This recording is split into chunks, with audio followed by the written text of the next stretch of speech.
This is not gonna go the way you think.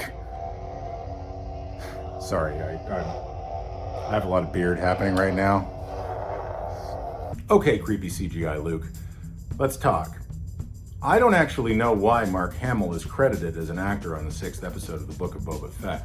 I'm sure there'll be an elaborate Disney Gallery episode in a week or two that attempts to detail why Mark was absolutely integral to the creation of the Luke character here. The same thing happened with The Mandalorian, after all, an entire special episode of Disney Gallery dedicated to just the episode where a youngified Luke Skywalker appeared on the show for the first time, to make grown men weep at not having to confront the idea that Luke may have aged, figured out some shit, and made some mature choices that they were not particularly comfortable with. The thing is, when they release that episode of Disney Gallery, it will, once again, be an absolute lie. And that freaks me the fuck out. I'm freaking out, man. Once again, that series is called Disney Gallery, and they made an entire episode about the season 2 finale of The Mandalorian, and how Mark Hamill was absolutely, definitely involved in bringing young Luke Skywalker to life. No. Lie. If you watch that episode of the Disney Gallery closely, it's pretty clear that this is what actually happened. Mark Hamill, dressed inexplicably in his 1983 costume, was on the set. He didn't do the body work for CGI Luke Skywalker because his body had changed too much. Sorry, fellas, it happens. But what he did do was he showed his body double how to move his arm, which I guarantee was central to that incredibly lifelike performance. Also revealed in the special is the fact that old Mark Hamill sounds too old for young Luke Skywalker. Something people didn't realize is that his voice isn't real. That should have been a giveaway right away. So Matthew Wood, who is the new Ben Burt, created an AI algorithm to simulate a 1980s era sounding Luke Skywalker using sampling of previously existing audio clips. It sounds like this. But talent without training is nothing. Now, the algorithm has improved immensely between The Mandalorian and the Book of Boba Fett. There are recognizable vocal cues on creepy CGI Luke 2.0 that were not there in the 1.0 version. It sounds a hell of a lot more like Mark Hamill talking, albeit if Mark Hamill was recording the voice for Siri. Have you heard anyone talk like that back home? Similarly, the deepfake on creepy CGI Luke 2.0 is way better, and that's because they actually hired the guy who took creepy CGI Luke 1.0 and deepfaked it to show Industrial Light and Magic that they may be the most influential visual effects house on the planet, but when it comes to faking human identity, they're still nowhere near as sophisticated as the weirdos on Reddit. What we've come to here, whether Disney wants to admit it or not, is a fully synthetic copy of a young Luke Skywalker that does not rely on Mark Hamill at all, except as a data source. And not as a new data source, mind you. A data source from 40 years ago. You failed, Your Highness. So, there are a lot of things about this that freak me out. I'm freaking out! I'm freaking out! The first is the fact that Disney is trying to lie to us at all. That speaks to an inherent need in marketing to fandom that says if we don't prove to them that this is super duper authentic, they're going to reject it. So even though this is a literal and acknowledged fake of a young Luke Skywalker, we better try to convince them that this is also definitely a Mark Hamill performance, which, again, it absolutely is not. Thing two, the obvious. It is creepy as hell that corporations such as Disney now basically own young Mark Hamill's digital ghost forever. If I were an actor, and Lord knows I am not, I would be on the phone to my lawyer all day and all night to make it so that I cannot legally give a performance that I do not physically turn up for, especially and obviously after the point of my death. I don't actually care which family members you got permission from to do a digital resurrection of Carrie Fisher or Harold Ramis. They didn't have a choice, and it's their body, it's their face that you're using in your creepy digital reconstruction. I recognize that we have much bigger fish to fry in the apocalyptic 2020s, but a person's right to choose is still a person's right to choose. Okay, 3, and this is the part Jon Favreau and Lucasfilm probably don't want to hear. It doesn't actually matter how good your deepfake nonsense gets, recreating the young version of a character using CGI is just a stupid idea. This is regrettably the part where I tell you that I liked the Solo movie, in spite of it violating pretty much every rule I have for good Star Wars storytelling.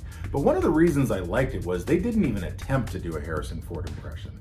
I'm impressed. I don't think I'd have the nerve to gamble with something I love as much as my ship. Really? I think they realized making that movie that doing so was basically futile. Harrison Ford is such a recognizable and iconic actor that anyone attempting to Rich Little it would basically play as comedy. It would be like okay, see, the beard's good for this too. You find this man! You find this man. See, I told you I wasn't much of an actor. But even if I was the best actor you'd ever seen, you would now be comparing my finger against Harrison Ford's finger, and my finger would lose. The CGI approach kind of hits the same problem in the opposite direction. No matter how convincing the simulation is, it will always be compared against its prime article, the actual original trilogy Luke, and it will never measure up. It might look and sound just like him with a bit more refinement, but there is no version of this that meets or certainly exceeds the standard of performance set by Mark Hamill on dusty English sound stages 40 years ago. Part of that, ironically, is because of the same forces that are motivating Jon Favreau's team to try to create CGI Luke in the first place: the weight of nostalgia in our own imaginations. That vision that you have of Luke Skywalker in your head from when you were a kid, from when you first saw the Star Wars trilogy, it is irreplaceable. It's supposed to be. That's how your childhood relationship to imaginative cinema is supposed to work.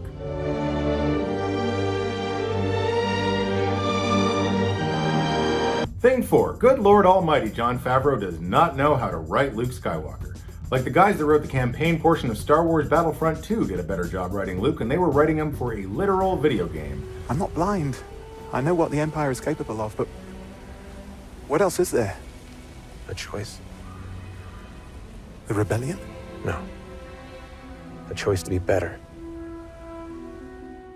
Favreau's Luke isn't just off-model, it seems to ignore every single aspect of the character. For example, the fact that young Luke was fun to be around, brash, a bit of a Han Solo wannabe, and smarter than the characters around him tended to give him credit for. That's called nuance. It's completely missing from creepy CGI Luke's writing. Let's see you jump. Really? That's all you got? Fifth and finally, the reaction to all this, not just as an artifact of the culture wars, but as a genuine bellwether for how people think about themselves right now, is disturbing.